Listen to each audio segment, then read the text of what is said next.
এবং সেই স্রোতের সাথেই কাজ করার ইচ্ছে সর্বদাই ছিল।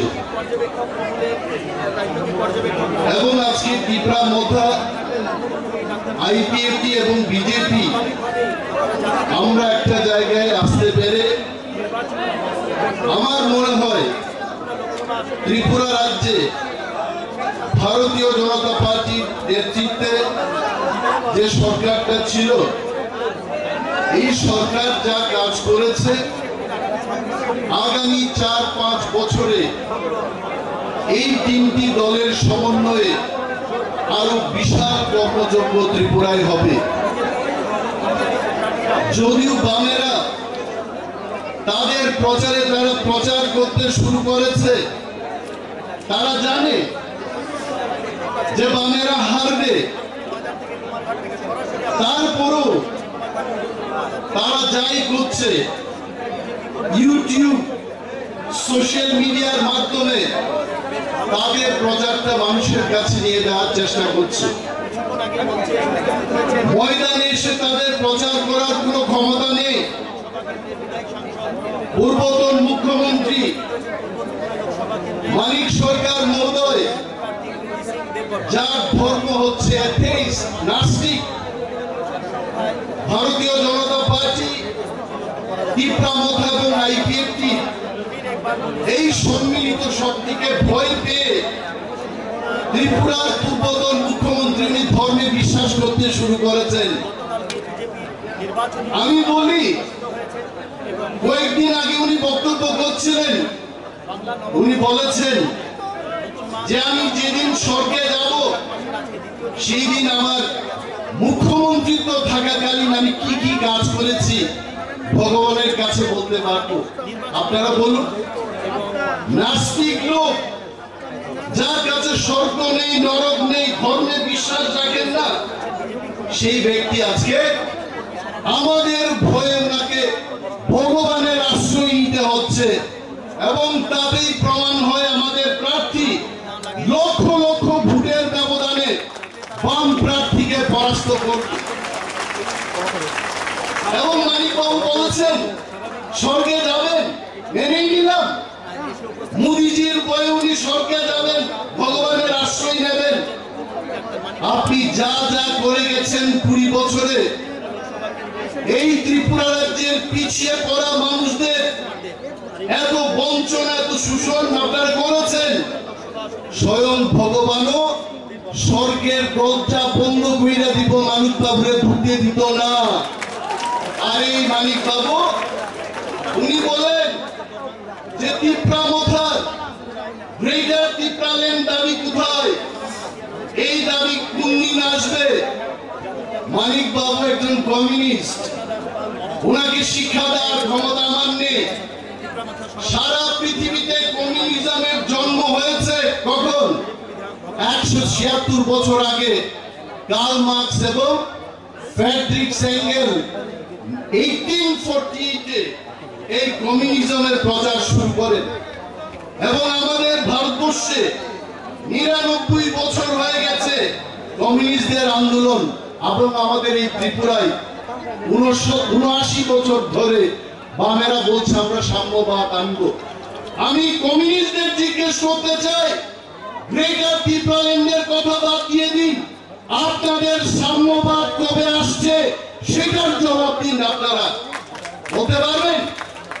সাম্যবাদের নাম দিয়ে, দ্বীপ্রাসাদের ধোঁকাবাজি দিয়ে 35 বছর ক্ষমতায় ছিল। আর আমরা কি পাইছি? বামেদের থেকে কি পাইছি? বামেদের থেকে একটাই পাইছি, ত্রিপুরা ত্রিপুরা আলাদা হয়ে যাও, বাঙাল বাঙালের আলাদা হয়ে যাও। পাহাড়ি বাঙালি ভাই পাই না, সুযোগ পাইলে যে যেখানে পাই তোমরা সব কাইটা দাও, মেরা দাও। এটাই তো আমরা দেখলাম। যদিও ইলেকশন কমিশন বলবে কাইটা দাও, মেরা দাও, কেন বলছেন উনি? I have all respect for Election Commission of India and its guideline. কিন্তু এটা ইতিহাস।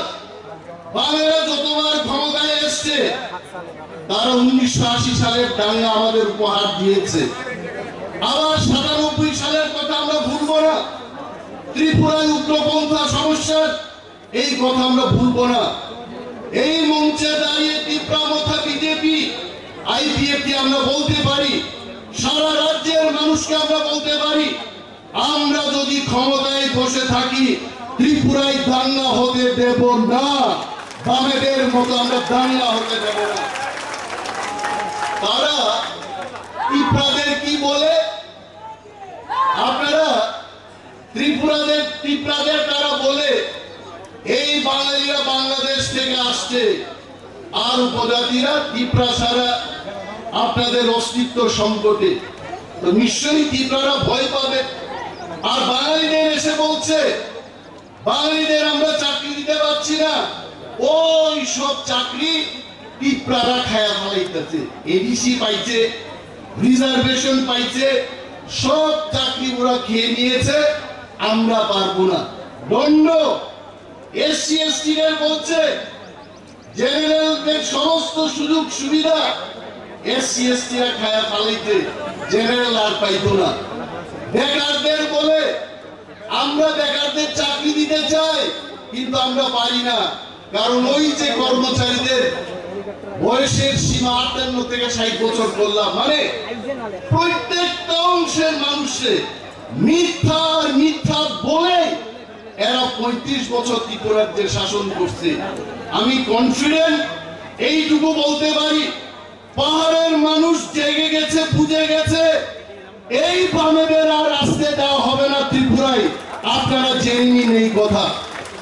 এবং 2018 সালে যারা ভোট দিয়ে ভারতীয় জনতা পার্টি এবং আইপিএফটিদের ক্ষমতায় এনেছেন, ওই জনগণ দেবতাদের আমি প্রণাম জানাচ্ছি মঞ্চ থেকে।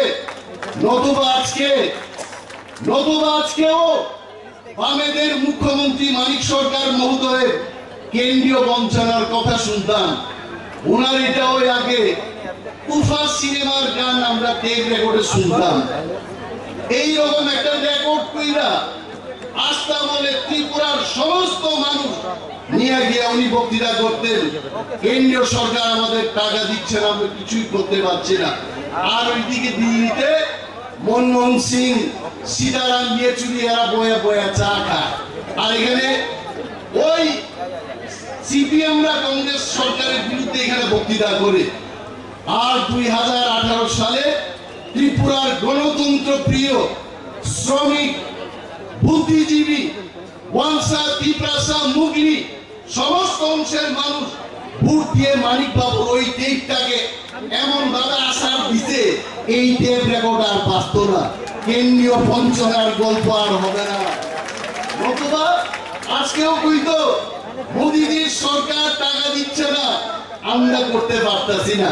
কি না দিছে এদের, দিতে দিতে দিতে মনমোহন সিংকে হাত পায়ে গেছিলেন, গোটা টাকা দিতে দিতে।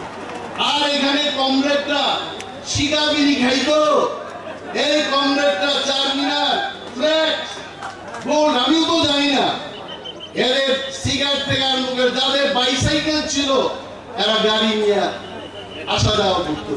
আমরা কি ভুইলা দামু? এইটা আমরা কখনোই ভুলবো না। এই কারণে এইবার এর একটা জিনিস সরাইতেছে, এটা সাংঘাতিক। এর হচ্ছে ক্রিমিনাল বুদ্ধি কি কইরা মানুষের মগজে দেওয়া যায়, এটা হচ্ছে তাদের বুদ্ধি। বলছে তীব্রামথা এত স্ট্রং একটা আঞ্চলিক দল, এই দলটা কেন আপনারা বিজেপিকে ভোট দেবেন? আমি মানিক বাবুকে জিজ্ঞেস করছি, মানিক বাবু আপনার সিপিএম দল কংগ্রেসের সাথে আঘাত করেছে, ত্রিপুরার পিছিয়ে পড়া ত্রিপ্রাসা সহ অন্যান্য অংশের যারা পিছিয়ে পড়া মানুষের সাথে আপনাদের কি চুক্তি আছে? কোনো চুক্তি নাই। কিন্তু তীব্রামথা, বিজেপি, আইপিএফটি তিন দলীয় আমরা কেন্দ্রীয় সরকারের সাথে দ্বিপাক্ষিক চুক্তি করেছি। এই রাজ্যে এক ভারত শ্রেষ্ঠ ভারতের লক্ষ্যে আমরা সমস্ত অংশের মানুষের উন্নয়ন করব, এই চুক্তিতে আজকে আমরা একসাথে কাজ করব। আর ওনারা বলছেন যে আনারস, এই আনারস বুইলে গিয়া আপনারা আজকে পদ্ম ফুলে ভোট দেবেন। এই প্রাসাদের যদি কেউ উন্নয়ন করে, পদ্ম ফুলে আমরা কেন ভোট দেব না? আর আমাদের প্রার্থীর বিরুদ্ধে তারা বলছে উনি তো বহিরাগত, বাইরের থেকে আইছেন। আপনারা বলেন তো, এখানে যারা মহিলারা আছেন, কেউ যদি উনার মতো ছত্তিশগড়ে বিয়ে করে যান, ওইখানে কিন্তু সংসারটা করবেন। আর স্বভাবত আমরা দেখেছি এইখানের মানুষ যখন সেখানে যায় আর দেশে ফিরে না। পাঞ্জাবে বিয়ে করলে পাঞ্জাব থেকে আর ফিরে না। কিন্তু এই মহিলার এত শক্তি, উনার সামনে বলছি যে উনার মহারাজা হাজবেন্ডকে বুঝিয়ে উনি আবার উনার পৈতৃক ভূমিতে ত্রিপুরায় আমি সর্বংশের মানুষের কাজ করব, এমপি ইলেকশনে আমি লড়তে যাচ্ছি। এত বড় একটা শক্তিশালী মহিলাকে আমরা কেন ভোট দেব না? আমরা অবশ্যই ওনাকে ভোট দিয়ে জয়লাভ করাবো। তাদের মিথ্যা প্রচারের অভাব আর নেই। একের পর এক অভিযোগ তারা বলে, এরা নাকি এইবার, আমি অনেক জায়গায় বলি 350 সিট নিয়ে এরা ক্ষমতায় বইব।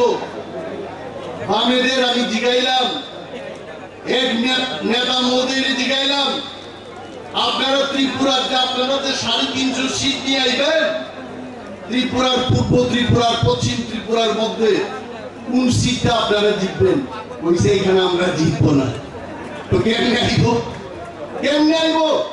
কিন্তু আমরা এইটুকু বলতে পারি, মোদীজির যে স্লোগান আপকি বার 400 বার, আর ওই 400 সিটের মধ্যে যে 2টা সিট হবে এটা ত্রিপুরার 2টা সিট, এইটাই দিয়ে গণনা শুরু হবে। ভয় কিসে? কোনো ভয় নেই। উন্নয়ন হবে, মানুষের কাজ হবে, ত্রিপ্রাসা অঞ্চলের সমস্ত অংশের মানুষের কাজ হবে। এই কাজ করার লক্ষ্যে আমাদের প্রার্থী বয়ানী প্রীতি দেবী যে আমার সাথে কথা বলছিলেন ওনার হোটেল রুমে, উনি প্রতিশ্রুতিবদ্ধ, তার সংকল্প নিয়ে ত্রিপুরায় এসছেন, উনি কাজ করবেন। উনি বলছেন যে আমি অন্যান্য এমপিদের মতো বসে থাকবো না, আমি সবখানেই চেষ্টা করব কি কি কাজ করে মানুষের কর্মসংস্থান করা যায়, আরো বেশি সরকারের কাজকে ত্বরান্বিত করা যায়, সেই কাজ উনি করবেন। উনি এমনিতেই আসেননি এখানে। অনেক ভালো লেগেছে। এক ভারত শ্রেষ্ঠ ভারত এটা হবে। এবং আর বিশেষ বক্তব্য রাখছি না, আমি শিওর ওইখান থেকে ওনারা বেরিয়ে গেছেন। আরো মাননীয় মন্ত্রী মহোদয়গণ, বিধায়কগণ বক্তব্য করবেন। এই যে একটা সুযোগ, এই সুযোগে আমরা মোদীজিকে এইবার ককবরকে একটা স্লোগান বলবো, যারা ককবরক ভাষাভাষী আমাদের লোক, কিন্তু সিম্বল মাথুর নাই বুটি দিন থাকে আরো সবর কম খেলে তেমনি হাইতে বুট নাই বড় পদ্মকুমার হয় তীব্রামথায় তীব্রি বিজেপি নি সিম্বল থাকলে পদ্মকুমার অ্যাবসলিউট মাস্ট। এটাকে আমাদের ঘরে ঘরে নিয়ে যেতে হবে, প্রচার করতে হবে এবং আমাদের মহারানী প্রীতি দেবীজিকে এবং পশ্চিম ত্রিপুরা আসলে বিপ্লব কুমার দেব মহোদয়কে যেন আমরা লক্ষ লক্ষ ভোটের ব্যবধানে জয়লাভ করিয়ে মোদীজিকে আপকি বার 400 বার, এই 400-র মধ্যে আমরা যেন উপহার দিতে পারি, এই সংকল্প, এই বিশ্বাস নিয়ে আপনারা বাড়িতে যাবেন এবং প্রচার করবেন। এই কয়েকটি কথা বলেই আমি আমার বক্তব্য শেষ করছি। জয় হিন্দ।